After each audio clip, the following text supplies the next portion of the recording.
Hi everyone, welcome back to my channel. So today I'm going to be doing a makeup haul, a collective makeup haul from things I purchased maybe end of March throughout April because of the Sephora sale and then some sales at Ulta, I think. And I don't think anything here is for May because it wouldn't have arrived on time. So I think just from March and April.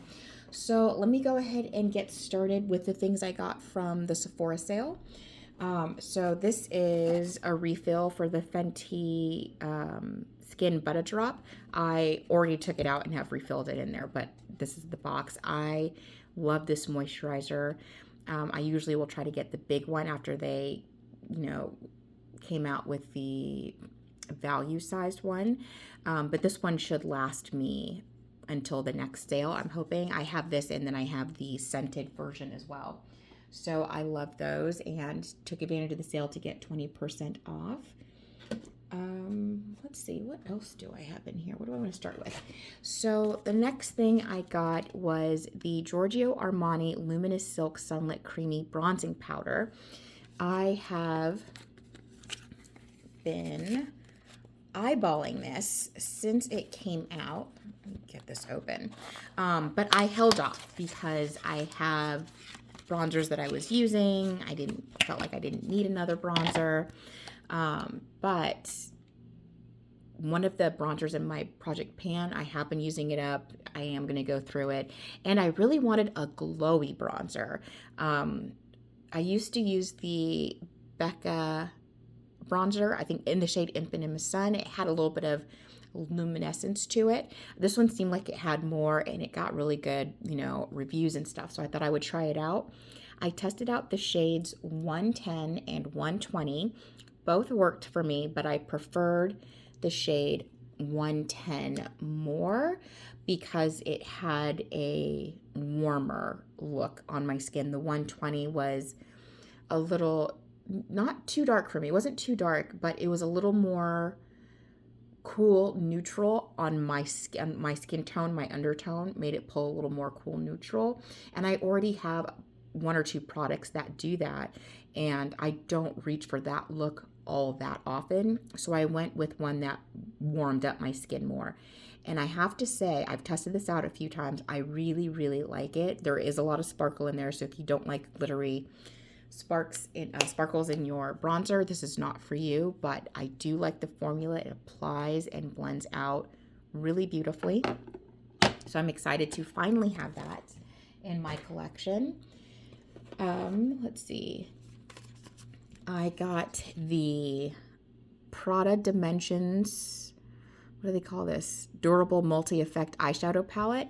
I got the shade in 09 Primula. I'm not sure how you pronounce that. I think it's a flower. So here is I'm trying not to blind or anybody, but it seems like it's the same case for all the Prada products.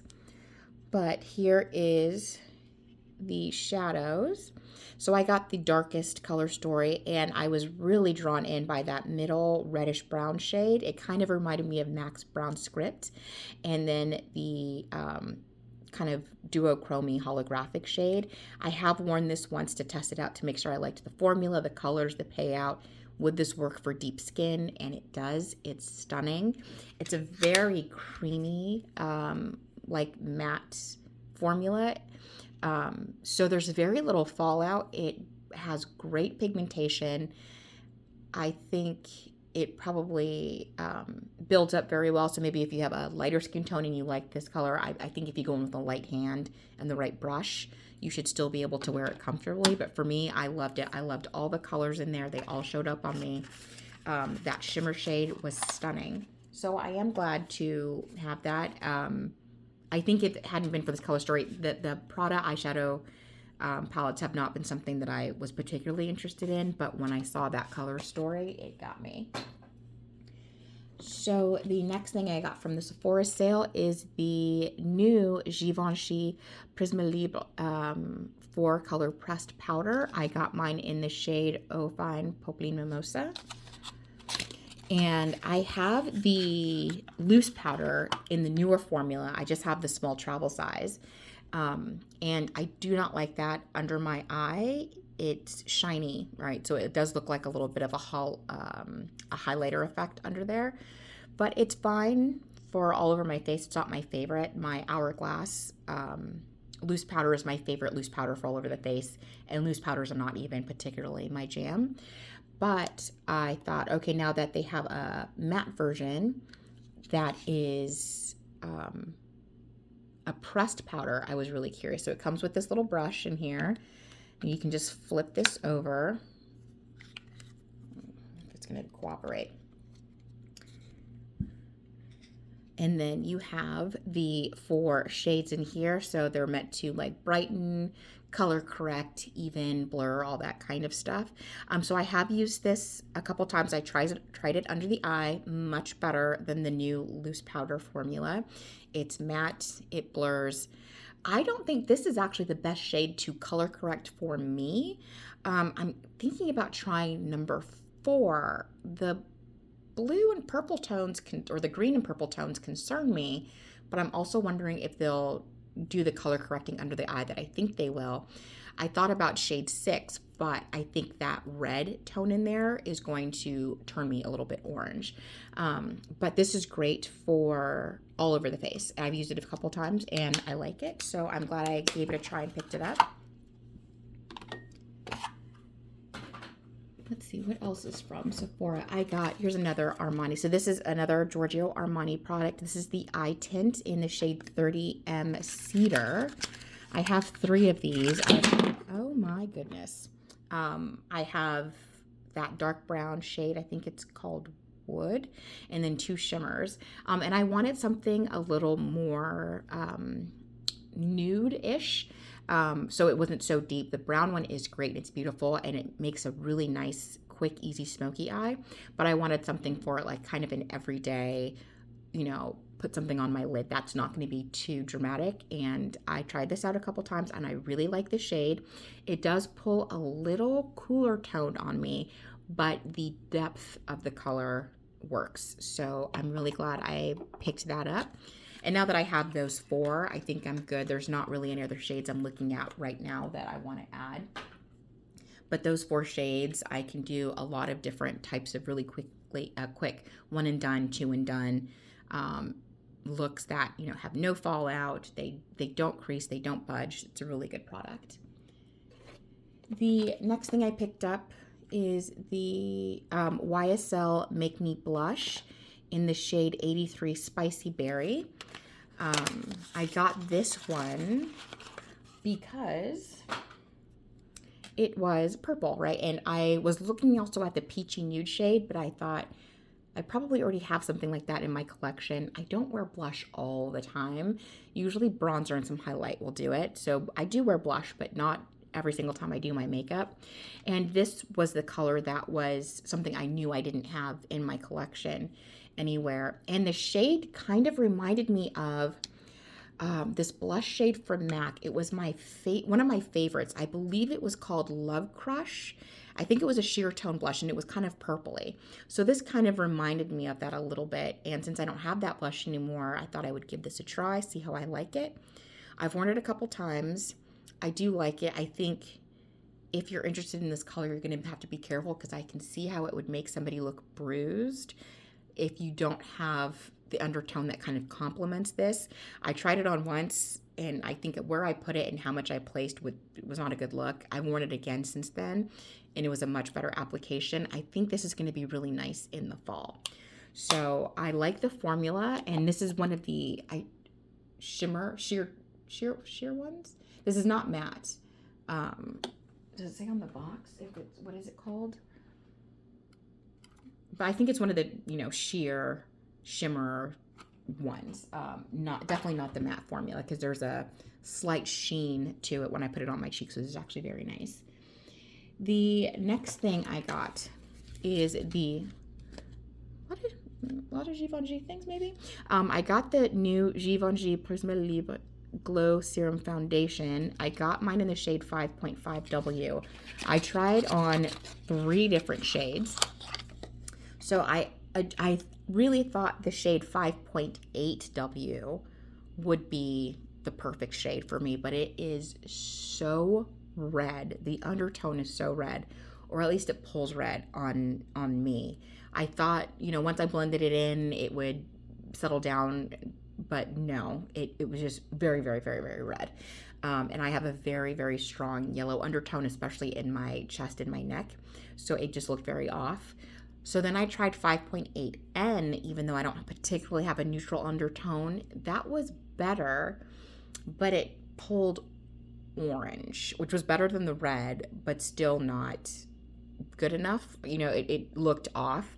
Maybe if by the end of summer, when I get, you know, deeper from being outside, it might work, but it didn't feel like it.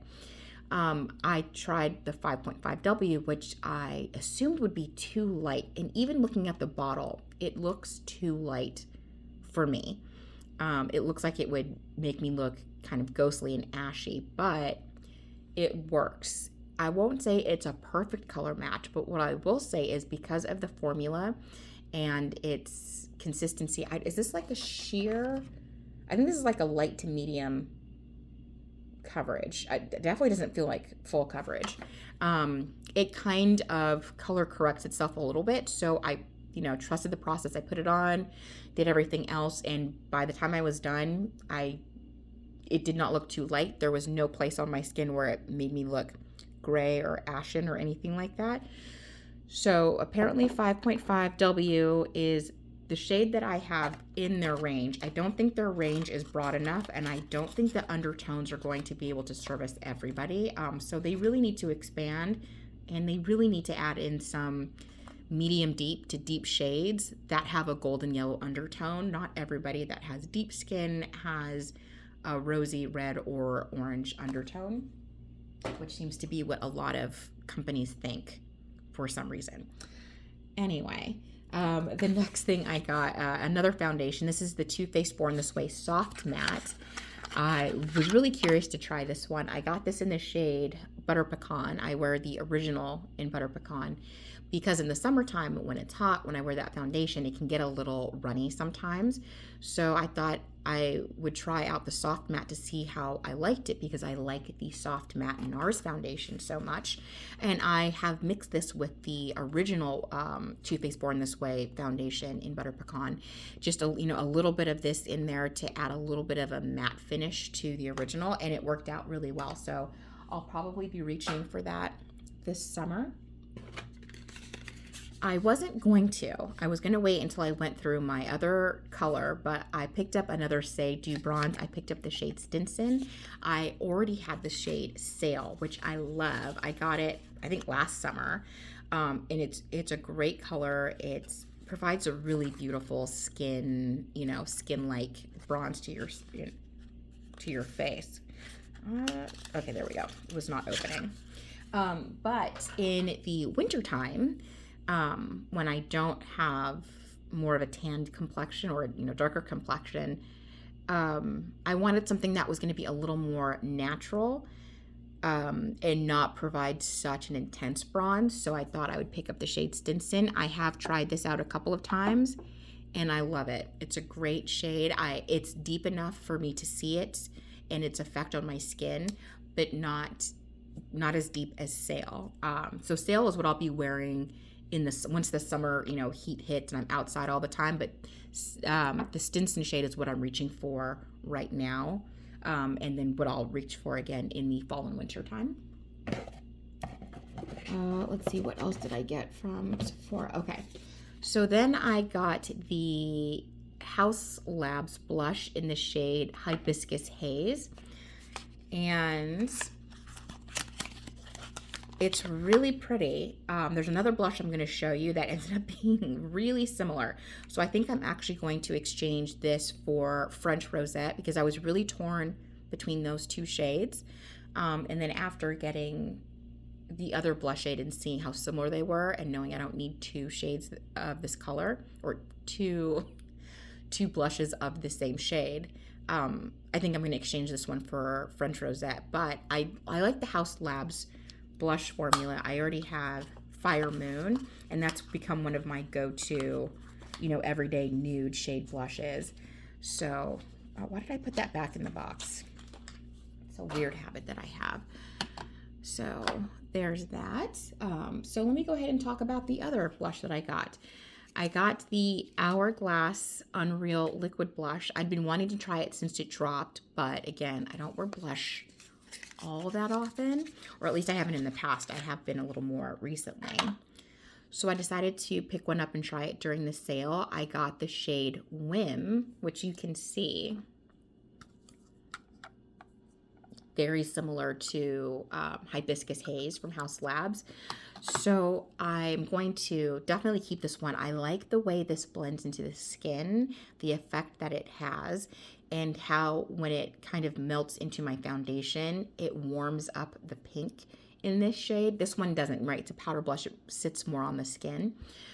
So I really, really enjoyed this, so much so that I actually just ordered another shade from Ulta because they were having, they had another coupon sale thing going on and like a points multiplier. So I picked up another shade. It's, you know, it's in transit, but I really, really, really liked that Hourglass blush formula. The next thing I got from Sephora, this was a recommendation from Nikki LaRose. I was watching her Sephora recommendations and or what was in her shopping cart, and she talked about this lip balm, and I was curious. I'm on my last Kapari lip gloss, so I thought I would give this a try. Right, if I don't like it, I can return it. But she had really good things to say about it, so 20% off, why not? So this is the Paula's Choice Pro Collagen Peptide Gloss Balm, and it claims that it visibly plumps, smooths, and hydrates your lips. And I'm going to have to say that it is 100% accurate. I have been wearing this almost nonstop since it was delivered. I really like this. I think I'm going to be switching over from the Kapari balm to this one. Kapari's still great. Again, I have a full bottle of it. I still use that one, but this one is thicker. It's a very thick consistency, but it's not sticky on the lips. And you can wear it overnight. You can wear it throughout the day. I've done both, and I have noticed a difference. I won't say that it has made my lips bigger or anything like that. Like, it doesn't give you a look like you've gotten filler in your lips. At least I don't think so. But it does plump and reduce the lines, like the little lines and dimples that you get in your lips when your lips are dry. When I wake up in the morning after wearing this at night, my lips are hydrated. Again, they look plump, they look nice. And when I have put on my lipsticks and lip glosses over this after I've been wearing it for a bit, they look phenomenal. Very juicy. So I love that, and that's going to be a new thing I have to stock up on anytime there's a sale. So if you were curious about it, if you also heard Nikki LaRose talking about it, I'm going to have to say I recommend it. I really, really, really am enjoying it, and I've worn it every single day since I got it. More lip products. I picked up 2 of the Lawless Forget the Filler Plumping Line Smoothing Gloss. The first one I picked up, so I placed more than one order, was Rosy Outlook. This is, I think, the original shade. This was a product I was never particularly that interested in trying, but I finally, said, let me try it because everyone still raves about it years later. It's great. I love it. Obviously, I love it because I went and bought the shade Juicy Watermelon, which is this really fun pink shade. I love the doe foot applicators on these. The way they're curved, they just hug your lip perfectly. They have that nice kind of tingling, plumping sensation. I like that. A lot of people don't. So if you don't like that sensation, I don't know that this is necessarily for you. I've always liked those plumping glosses. I think the first one I ever tried was MAC. They used to have their, I can't remember what they're called now, but they used to have those lip glosses that had that tingly sensation, and I loved it. I did like the kind of plumpness that it gave to my lips, but I also like that tingling sensation. I eat a lot of spicy food, so it doesn't bother me. So I got those two, and I have one more still in my shopping, my wish list, but I thought two was enough for now.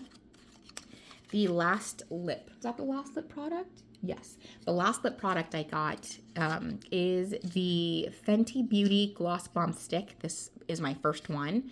I got the shade, is it Fussy? Because I was looking for a pink, like a pink gloss that's not like a dark pink or a cool toned pink or anything like that. Just like a pink, like a nude pink shade. And I thought this would be a good one to try.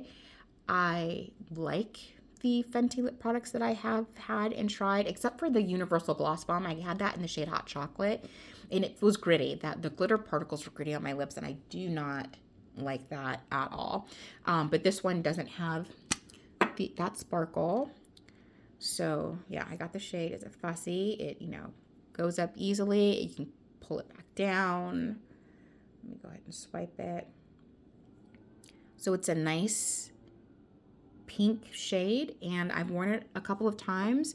I like the way it looks on the lips. I like the way it feels on the lips. I really enjoyed that. Again, so much so that when I placed an order with Ulta for another Hourglass liquid blush, I placed an order for another one of these. I got the shade Fenty Glow because I wanted something, again, nude, natural especially for the summer. I really like nude, natural shades for the summer. So I think that is everything I got from the Sephora portion of this. Yes. So I got something from Ulta. Yeah. So I got a MAC Pro Longwear paint pot in the shade Contemplative State. I wanted a paint pot that, would be good for my skin tone. And this is it. When I put this on, it looks just like my skin tone on my eyes. Let me go ahead and swatch a little bit here. It has a really nice, like mid-tone brown coloring with a yellow, like a mustardy, yellowy undertone. So on my eyes, it's perfect. The other ones that I've tried, they're great for a smoky eye, but they're darker. But this is great because it blends right in to my skin, and it makes a nice nice base, helps your shadows from creasing, lasts all day, and things blend and go over on top of it really well. I think that's it from Ulta. The next thing I got, but I picked this up from Beautylish. This is just a refill for the brow cheat. I got the shade Black Brown, not exciting, but mine ran out. And then from Nars, they have some single shadows that are, I think they're sunsetting them. So I got the shade, is it Tulum? I think it's Tulum. Again, I was looking for just a nude brown shade that I could do on my eye for my days where I'm not wearing a makeup look, and this is perfect. Again, it blends right into my skin tone. The next time I'm shopping at Nars, if they still have any of these in stock, I might even pick up another one because I do that a lot. Find a brown shadow the same color as my skin and throw it all over and some eyeliner, and I call that a day. The last thing I got, I actually picked up from Nordstrom, maybe? I can't even remember. This I think I got at the end of March. I've been eyeballing this product since it dropped, but I could not justify the cost of this Hermes Plein Air H Trio powder, so the bronzers basically. But people were raving about them, but I was still like, that's a hard pass for me. However, there was like a friends and family sale. I think it was Nordstrom for like 15% off. And I think there was like a cash back rewards or something that I had. So it made this a more doable price for the brand. It's still ridiculously expensive. But everyone loves the orange Hermes box, I guess. It doesn't really blow my skirt up, but I was really curious about the product. So I do like the packaging. It's nice. I like the kind of white background and that really nice little gold accent detail in there. Let me bring it closer so you can see it. It's really pretty. So I got the shade 05 Colorado. I was looking between 04, which I think is Sen. I think that's the name of the fourth shade. I can't remember.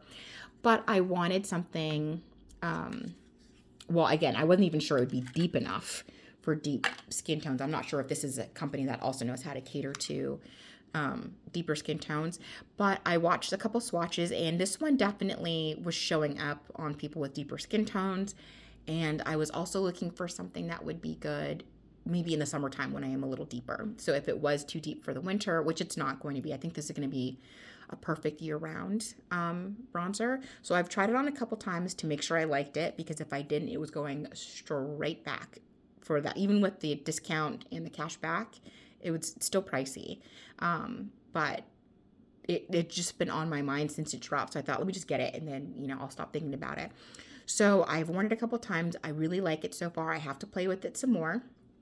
But if you're going to ask me, do I think it's worth the price? I don't know yet, because I have to try it, but I like the, this was an immediate love when I put on the Giorgio Armani one, an immediate love. And again, I was looking for something sparkly. This one I have to play with more and kind of see how the color works with different makeup looks. You know, different bronzer undertones look better with different foundation undertones. But I am really glad that I got it. And I think if they, I don't know if they've started making the refills yet, but I think with the refill price, if you get that on sale and whatever other coupons you might have, that is definitely a much more manageable price point, more along the lines of your regular, you know, high-end brands that you can get in Sephora and Ulta and stuff like that. So those are all the items or the makeup things. Yeah, I think that's it. That I hauled in, again, end of March and throughout April. I'm really excited to play with these, put them in my monthly makeup kit, get to know them better, and, you know, just play around with my new makeup. That's all I have for you today. Thank you so much for watching. Please like and subscribe, and I'll talk to you in the next one. Bye.